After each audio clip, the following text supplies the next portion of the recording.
Nolf keeps his place in goal. There's an all-new back three of John Egan, Kevin Long and captain for the night Richard Keogh. Cyrus Christie and Enda Stevens are the wing-backs. In midfield we then have the trio of Jeff Hendrick, Sean Williams, goal scorer the other night, and Callum O'Dowda, while Callum Robinson and Millwall's Aidan O'Brien start up front. For Poland, Robert Lewandowski is on the bench, and kick-off in Wrocław is at 7:45. Poland, a disappointing World Cup for them in the summer. They won just once in their group, but had a rather creditable draw with Poland at the weekend, and Martin O'Neill is sure that they have improved from their summer showing in Russia. I actually saw them play one of the games in Moscow, against in the Spartak Stadium. I think it was against Senegal, and they didn't play particularly well that evening, and it was a bit of I'm sure it was a disappointment, but overall they qualified for the competition. I don't know what was wrong with them, perhaps maybe just wasn't right, didn't seem to be right there, but I think they've got themselves together again, and an excellent performance and result against Italy. There we are. At least Lewandowski on the bench makes everybody feel somewhat better as they go into this game. Does it, Joe? Does it? Randolph and goal, back five. Let's not call this a 3-5-2. It's a 3-5-2, Joe. We've got bombing on wing backs that aren't Matt Doherty. Will be Cyrus Christie, Richard Keogh, John Egan, Kevin Long in the middle, Enda Stevens on the left, and then Jeff Hendrick, Sean Williams, Callum O'Dowda, with Callum Robinson and Aidan O'Brien up front. I don't know what to expect from this Irish team, frankly.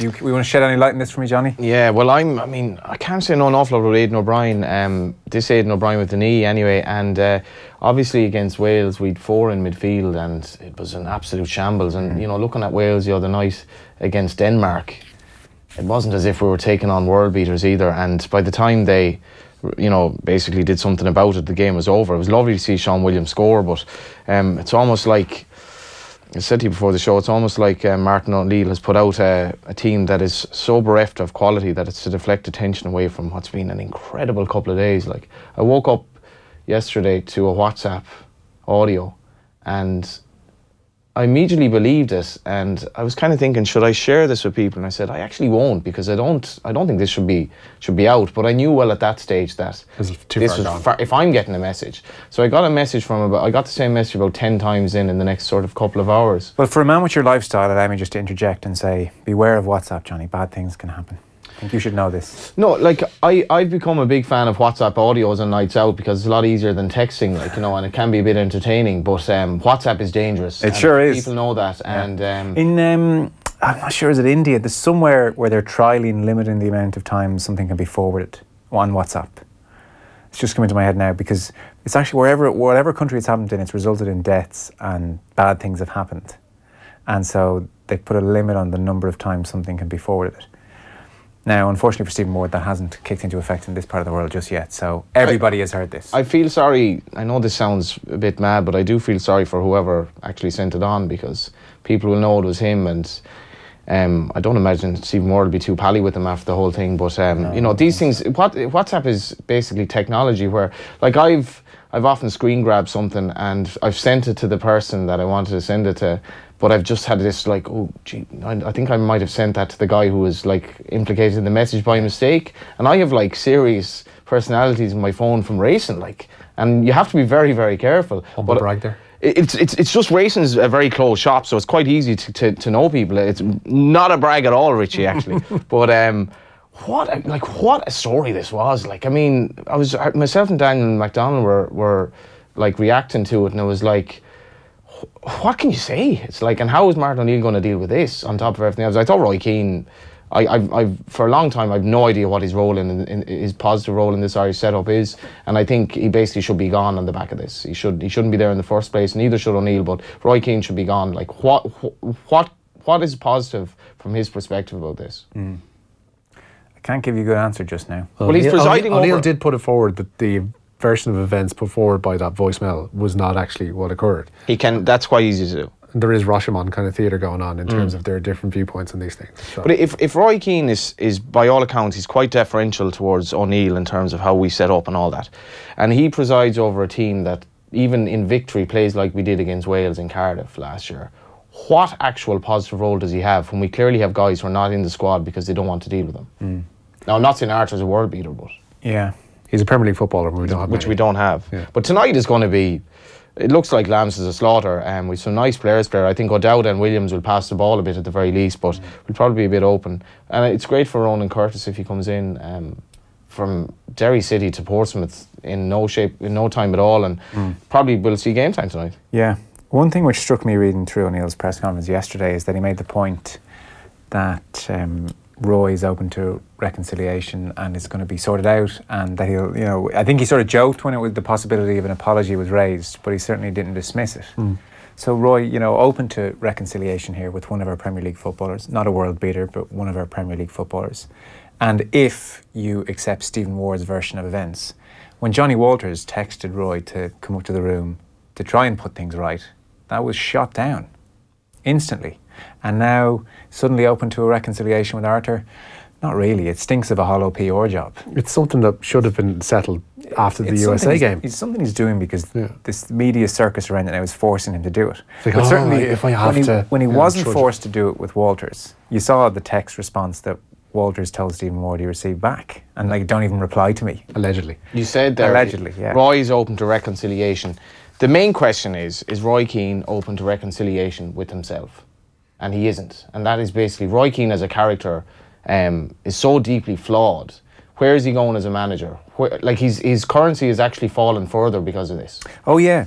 I mean, I think the Middle East and China. 2 years ago, you would have said Roy Keane could be the next Ireland manager if he so wanted. If he so wished, when Martin O'Neill was to go, Roy was next in line to get the job. And now you would have to say that ship has sailed. No sane person could possibly want that now, surely. The Irish job? Yeah, no, not the Irish job, but Roy Keane in the Irish job. At the moment, yeah. Like even Liam Brady today was on Sean O'Rourke, and he was saying, I haven't heard any person in a responsible position in football talk to a player like that. It's crazy stuff, he said. I don't think it's acceptable. And you think of Brady and the era he played in. Like, we're being told this is the Cloughian era that O'Neill and Roy come from. But Brady is saying this. He says, I've been in the end of harsh words from managers and all through my career, but nothing like that. This was a personal attack. If someone spoke to me like that, I don't think I'd be showing up. Consider who he played under as well. And I've heard things like first-hand about Roy Keane that are far worse. Well, I'm not going to go into it. No. That's the tip of the iceberg when it comes to Roy Keane. Well, he may argue otherwise. I think we have to be fair to him here. You can't throw out something like that. And no, I can't let you say something like that. Yeah. Okay. Well, you can't just say that. I'm not surprised. Okay, but you can't say that. Can't say that. That's I think you're allowed to say you're not surprised, but I mean we can't just throw something out like that. So we'll track that. Roy Keane's man management skills are questionable. I think that's a very, very fair point. Yeah. But what's worse than that is we're not passing the ball in the style that he would have passed the ball as a player, and where he doesn't seem to have any imprint on the team in terms of the way we play, and we don't seem to have any coaching philosophy. Full stop. There was a great line by Gary Breen. He was on with us on Sunday. He was saying, coaches, don't tell us how limited we are, which is something we hear constantly. We don't have the players, we're just sticking to the style of play that suited us. It's like, don't tell us we're not good enough. Coach us well and tell us how good we could be. Absolutely. And something you'd have to live with there. We're going to talk to Kenny Cunningham in about 15 minutes time about this game and what he's made of the last few days. I mean, I'll put Liam Brady's points to him and ask Kenny if he feels it was way over the line, or is there an element of this thing being a little bit par for the course at times in football. I don't know. And obviously it looks terrible in the papers. And when Stephen Ward was talking about it, it didn't sound like he was horrified either. It was like it's just Roy losing the head again. No, this is Roy. Kind of, as opposed to being horrified. It's the role of the assistant manager as well, do you know? Yeah. So Kenny's on the way, and Brian Kerr was talking about all this last night as well. Some interesting points made. We'll play some of that to Kenny as well. The news round is brought to you this evening with Screwfix.ie, championing the trade with a choice of over 20,000 quality trade products. Richie, where are you starting? We'll go with Kieran Donaghy. He can be a Kerry manager of the future, and that's according to Eamon Fitzmaurice. The 35-year-old forward called time in his inter-county career today, ending 14 years in the famous green and gold of the kingdom. Donaghy was named Footballer of the Year in 2006. The same year, he helped Kerry win the first of his 4 All-Ireland titles. The Austin Stacks man is brimming with ideas and has the personality to go into management. According to Fitzmaurice, who is of course a former manager and teammate, Mark O'Shea calls Donaghy the best teammate he ever had, while Killian Young simply describes him as an icon. Donaghy himself told Radio Kerry today that retiring from playing is the right call. I've been kind of threatening it for a few years and kind of put it off and was lucky enough that Eamon in the management allowed me to continue with the basketball and the team. More importantly, allowed me to come back into the fold, and kind of March or April I was doing the gym with them all year, but you know, so I was very lucky to get the last few years kind of out of myself in a way, but I just think the time is right. You know, I've given as much as I could, I think, and I think just just age, and it's a tough racket now to be out around Croke Park chasing young 22 fit fellas. So just at the kind of nearly the time is right, and I have a lot of stuff going on personally. I'm very busy with PST Sports. We're hard at it. I'm training with Stacks. I'm training with the basketball team. We've a big season coming up this year, so just a whole lot on, and kind of also along the lines of it, just kind of I suppose at the time was right with that kind of way. So there was a good enough understanding there with, I'd say, most of the players that this would be my last season. So it was a very enjoyable one. Kieran Donaghy speaking to Radio Kerry today. We'll talk to Eamon Fitzmaurice later on, who played with Donaghy and then managed him, and so should have a good insight into what he brought on and off the pitch. Like with Donaghy, you read out the list of honours and the 4 All-Irelands and the All-Stars and the Footballer of the Year, and it's an unbelievable career, but actually it doesn't capture his impact on the game, because it was force of personality and what he did in a full forward and everything else in 06. There's actually a point that was made this year as well. It was the one sort of tactic that made Dublin look somewhat vulnerable this year. And I was speaking to a friend of mine who used to play with Caltra, who won the All-Ireland, not in the too distant past. And Galway's goal against Dublin basically came about from a long fist ball. And at the game 2 Sundays back, obviously when Kavanagh went in there, it caused a bit of trouble. And Dublin really weren't all that well able to deal with it in stages. And Donaghy, for a while, he brought that in as the real Hail Mary tactic that was very, very effective. Yeah. And not least because he was so good at it, because plenty of other teams said, oh, we'll do that. Yeah, find me a big lad, and then it didn't work. Yeah, who was speaking about it trying it? I think it was Sean Kavanagh was on about going in there, and he said this was not easy. It wasn't that easy to execute. It took a bit of quality, and it brought back the old football, passing the ball to a fella, putting it into an area and fielding the ball, and it just seems to have kind of gone out of the game. It's not that long ago that obviously Mayo were trying to deal with it, and how would they deal with it? And we had Aidan O'Shea going back and all that. I wouldn't rule out coming back in, because it's still a very effective tactic. And what was interesting as well was Tyrone actually scored a point from it by the ball just going a bit too far. But if the ball is hit accurately into the square, and you could get a goal or a penalty out of it. But it's a great story, the Donaghy story. I think you could make a film on that, and it'd be quite a good watch. Yeah, his book's a good read as well, actually. Yeah, I haven't read it. Yeah.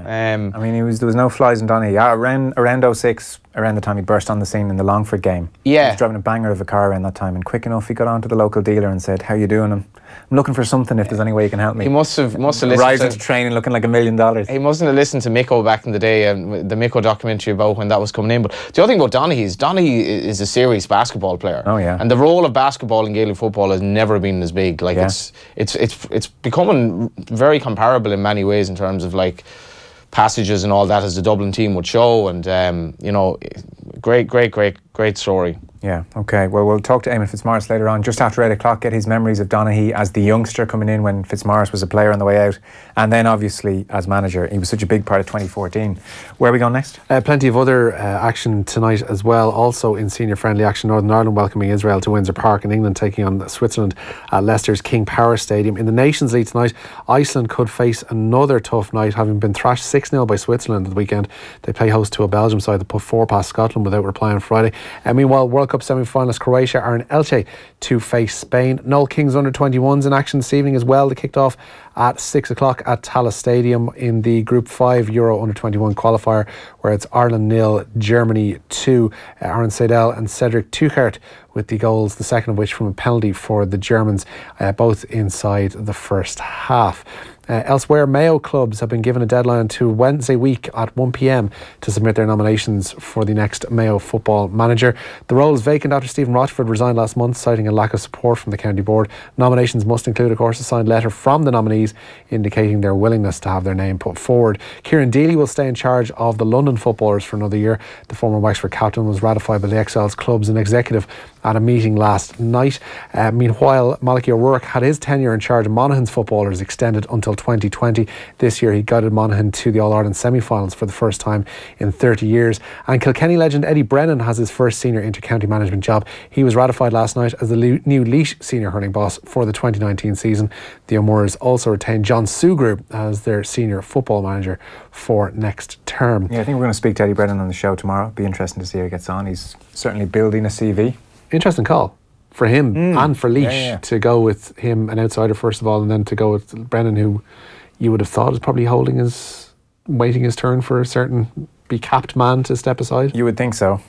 But maybe he feels, at underage level is one thing, and actually let's get out there and see what it's like and learn a few things, make a few mistakes, hopefully do a good job as well. I'm sure he's not just treating it as a total experiment.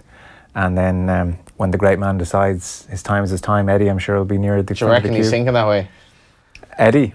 Yeah, that makes it sound very Machiavellian. I'd say long term, Brian Cody can't go on forever kind of a way. I think there's a chance that Brian Cody could go on forever. There's nothing to suggest that he can't, Joe. Is next year his 21st year? I'm pretty sure it is. And Sean Boylan's record is 24. I spoke to a former manager about this, and I was like, I'm sure Cody will, step down when, he's basically just the time is right. And he said, I don't know, he doesn't have much, he likes this and that's his life, pretty much, and I wouldn't see him stepping down anytime soon. Yeah, it's certainly full of verve this year again.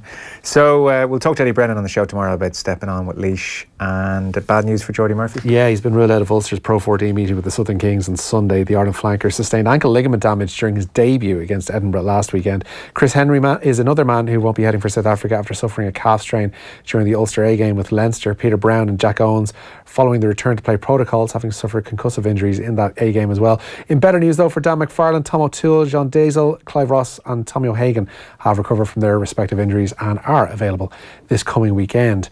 League of Ireland clubs could find themselves relegated to a third-tier European competition. UEFA's executive committee will vote on a new competition which could be introduced as early as 2021. It will likely see the Europa League's group stage pared down from 48 to 32 teams. However, one member of that committee, European Leagues, is furious at the proposal. Its Deputy General Secretary Alberto Colombo says, "We are not happy about the process at all because this is something that has been prepared and cooked up by UEFA and the ECA without proper engagement." Wouldn't say you'd love the thought of that either. No, I'm just thinking back as well, and when Dundalk got to the group stage, I know, other thing, Joe, is becoming harder and harder to actually get to the group stage. It's not like all these Mickey Mouse teams are getting there and performing half a tie that's very lopsided. But I remember the respect that they were shown by sort of Zenit St. Petersburg and Maccabi Tel Aviv by the players and the coaching staff, and it was a great story. And this year I think it would have taken 4 rounds to get through to that stage from the Irish side. It's very, very hard, and the Europa League isn't exactly everyone's idea of a great competition, and it's kind of sad to see that it just seems to be the powers, the big powers just dictating everything there. This is, I think, a play to stave off talk of an Atlantic League, which had been put out there, and I know was in the planning stage, and I know there have been leagues talking to one another, like Belgium, Scotland, etc., have been talking about getting together and formulating something, and imagine UEFA are trying to stave that off by doing this, to a degree. Before your next story, I've got a competition to give people a chance to enter. All this week, we've teamed up with Virgin Media Sport, the new home of European football in Ireland. Their coverage kicks off on the 18th of September. And to celebrate every night this week, we're giving away a €50 one-for-all voucher. And you'll also go in the draw to win a trip for 2 to Old Trafford on Tuesday, 23rd of October, to watch Manchester United Juventus, where we'll also throw in €400 spending money. So brilliant prize. To be with a chance of winning, just identify our Champions League themed mystery voice who says he's still trying to figure out how to work his new Amazon Alexa. No, I'm still trying to understand how it works. Text your name and answer 53106 for 30 cents. We'll announce a winner later on the show. And bear in mind, you must be able to travel from Dublin on the morning of Tuesday 23rd and return on the 24th, the Wednesday. All thanks to Virgin Media Sport, exclusive to all Virgin Media TV customers. Now with more than 400 UEFA Champions League, Europa League, Nations League games live this season. And you can download their TV Anywhere app and stream all the action whenever and wherever you like. 400 games. That's a lot. That is a lot of games. Imagine the third-tier competition, they'd have maybe more. Is anyone here having an Alexa at home? No. Why would you do that yourself? Well, I don't know. I mean, they're on the way in. They're coming in. You're after getting one, aren't you? No. I don't know what Alexa is. I'm too creeped out. It's listening. That's the thing. I don't like Alexa. It's like it'll control your lights and do things. You can ask it questions. Yeah. Basically about anything. Oh, like Alexa, what do you think Johnny Ward is up to right now? And Alexa might have a guess. I think he's probably out on the lash. No, is it not like Alexa, turn on the lights? Yeah, there's that too. Yeah, Alright. yeah. Turn on the lights, Alexa, air conditioning. fed up with news talk, I want to listen to, you know. Yeah. Switch off news Alexa, talk, switch on what does this something got to do with Virgin though? Oh, no, that was just the mystery voice competition. Oh, sorry. It was the voice couldn't figure out how to use So what is Alexa. No, I mean, I'm still, trying to understand how it works. You don't have your headphones in, so you didn't hear No, it. how expensive would this Alexa be? Oh, I don't know, actually. The lads outside will Google. How much did you pay for Alexa? Can we not? That's the way the world is going, though. It is the way it's going, Johnny. And not for the technology, you mean? Technology, Yeah. not asking the prices. How often do you check your phone every day? Far too often. What are we talking? I'd be frightened by the figure, but I make a point of turning off my phone quite a lot. I go on flight mode a lot because, and I'm gobsmacked by people's reaction to this, where they're like, "What, you don't have your phone?" Or, you know, why was your phone not charged? You know, because I see this now just by viewing people watching football games on TV. I would say people spend almost as much time on either social media or their phone as they do actually watching the game. Oh, yeah. And people's and these are people who are not like on phones since, I think there was a survey I heard today where 50% of 9-year-olds have had access to social media. So this is like people who are like my age got into this when in their 20s or whatever, and they're already like, they're basically gone. Yeah. So like if you ever have kids, like I don't know what I would do about dealing with like phones and that. I think it'd be by far the biggest problem. And you've relationships now where basically rather than like kiss goodnight to each other before they go to bed, the last thing they see is their phone, and the first thing they see in the morning is their phone, and they sleep together. That's a true story. Yeah. I'm basing that on hearsay. No doubt. I've heard, said Johnny. But the cup semis, Richie, are interesting. Yeah, Richie, very interesting. 3-0 Germany, by the way, in that under-21 qualifier. Cedric Tuchel, the striker from Schalke, has gotten a second of the game. But the schedule for the FAI Cup semi-finals has been set. Dundalk welcoming UCD to Oriel Park on Friday, September 28th. There'll be a 7:30 kick-off for this one, while Cork will travel to either Bohemians or Derry City on Sunday the 30th with a 5:45 start at the host venue. Both of those games, of course, are going to be on TV. Not the draw Bows wanted. It's not the draw. I've had a discussion with Dan about this, Dan McDonald, that we don't really want in the League of Ireland. We don't want another Cork to Dun final. I think we're done with that. We're done with that. The games haven't been great. I don't want it. I'd certainly want one of the other teams to get in. I haven't been to the Aviva as a Bow supporter. Yeah. That's what I want. I want to see Bows there, to be honest. I want Bows to win the cup, but if they don't, I'd love UCD to get there. And the only thing I will say, Richie, is I think Bows are well capable of giving Cork a game. We'll have our dress rehearsal on Friday, and I actually think if UCD turn it on, they could get Dundalk into a little bit of stuck. I think they're a very good side. It's getting past Derry is going to be the tricky thing for Bows, though. Having already played them, you see, you've already shown your hand. Yeah, but Derry are beatable. Derry can't defend. But we don't want, as neutrals, we don't want Cork and Dundalk again. Interesting news from the world of tennis umpiring. Yeah, tennis umpires are considering forming a union in the wake of the abuse suffered by Carlos Ramos during and after Saturday's US Open women's singles final. Officials said to be angry that it took the International Tennis Federation 48 hours to release a statement in support of the Portuguese umpire. Sean Ingle reporting today that one senior official told him that Ramos, or they feel at least, that Ramos was hung out to dry by the ITF during the whole process. It's true that they knew he was. I thought Serena behaved despicably, really, but I'm not a tennis fan. No, I tend to agree with you. I find her very hard to like. We had David Wallstein on of the New York Times, and he was just going through, the litany of her moments of being a horrific sore loser. If I could, I'd shove this effing ball down your effing throat. Yeah, that was when she was called for. She was called for a foot fault, and that was her response. I mean, she's that's measured. An unbelievably bad sore loser, and this was just a tantrum. And I mean, we can imbue it with all kind of meaning and depth and a fight for equality, and it's the cumulative effect of all the many chips away at her, maybe racially and from a sexist point of view all her life, and you can make that argument, and I just don't buy it for a second. This was a tantrum. It was just nothing more than a tantrum. And okay, she might have been annoyed about the court violation, the initial violation, but I mean, those things happen. You do get violations, and heard Conor Nyland saying yesterday it's difficult for the umpire in such a big game when he sees coaching going on, there's so many people watching. It's not great to just bend the rules, especially for the superstar. You know, because it looks like you're favouring the superstar. So you have to say, look, you were coaching. That's a violation.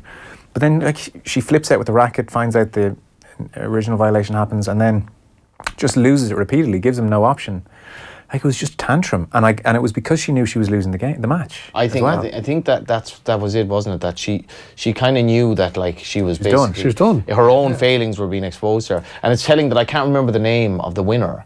Naomi Osaka. But like, it's terrible. Waldstein said to us on Sunday, he said that, you know, pretty much every day of the week now, if they were to have that match, Osaka would win the majority of the time. And Osaka was winning apologetically. She was breaking down, like, because she'd beaten her idol. But like, I was like, it was great TV. No, for sure. So the umpires are going to set up a union in the wake of it, and we'll see how all that goes. I don't think Serena's spoken since, has she? She's kind of not since the press conference when she had to talk about Patrick Muratoglu coaching, even though, according to her, he wasn't, and they don't. But yeah. Where are we going next? English clubs have decided against selling a majority stake in the country's top domestic rugby competition. They've decided a takeover of the £275 million from CVC Capital Partners for the Premiership. The clubs have voted to seek new investment, but they would want to take or retain control of the product if they do accept any deal. While Simon Yates has extended his lead in the Vuelta a España, the Mitchelton Scott rider was 13th in today's time trial and now leads Alejandro Valverde by 33 seconds with 5 stages remaining. Nicholas Roach is 45th today and 36 on GC. And 2016 Ascot Gold Cup winner Order of St George today retired. The 6-year-old was in line to start Sunday's Irish St Leger at the Curragh, but Aidan O'Brien feels that age has caught up with the 6-year-old. Order of St George was 3 times a Group 1 winner, with St Leger wins in 2015 and 2017. You mentioned racing. Johnny Ward, you're going to be part of a stellar lineup this Friday. We have an extra special show on Friday to celebrate the Longines. Have I pronounced that correctly? You have, Joe. Well done. Irish Champions Weekend. So we're going to be live from Leopardstown. Stellar lineup will include Johnny Ward's there alongside Ger and John Duggan. Also there, Dublin's John Small, Johnny Murtagh and Joe Schmidt. Yeah, had a winner recently. Don't say the name of his horse, because that's the question. He's racing. I can't remember. To win yourself a pair of tickets, tell us, what is the name of the horse Joe Schmidt owns? Cosmic what? I know. Okay, good. Shambles. Cosmic what is the... what, obviously, is where you put in the answer. Text your name and answer 53106 for 30 cents, and we will get in touch with the winners. And for more details on the Longines Irish Champions Weekend, get on to goracing.ie. Last story or two. Jimmy Anderson making a bit of history today. He now holds the record for the most wickets by a fast bowler in Test cricket history. His dismissal of Mohammad Shami on the final day of the 5th Test with India for England was wicket number 564, taking him past the total of Australia's great fast bowler Glenn McGrath. It was the final action of the match where England won by 118 runs to seal a 4-1 series victory. And the main home of Scotland will remain Hampden Park in Glasgow. The Scottish FA decided to stay at the venue rather than switch international games to Edinburgh. It'll buy the stadium from current owners Queen's Park. The Scottish Rugby Union had been hoping to entice major football ties to Edinburgh, but it seems now that won't happen. Very good. That's your news round for this evening. Jim McEnany in touch on Twitter. Lads, shut up about Alexa. I'm listening in the house here and you're setting her off. The power. Alexa, turn off the lights. What did Jim pay for Alexa? That must have worked somewhere. Alexa's turned off the lights somewhere. The power. Actually, I was talking to someone whose wife gave birth with Off the Ball playing in the room. I thought you were going to say with Alexa in the background or something like. Alexa, who is Joe Molloy? I don't know if she was given a choice or not, but Off the Ball was playing. So, I mean, that could be happening right now. There's a surreal thought for you. I'll leave you with that. I'll leave you with that, Richie, as we say. Alexa, play some Can. So, Johnny, thank you. Not at all. We're taking a short break. Kenny Cunningham will talk to us about the Irish team for this evening and just the most bizarre week in the Irish camp as well. Off the Ball on News Talk.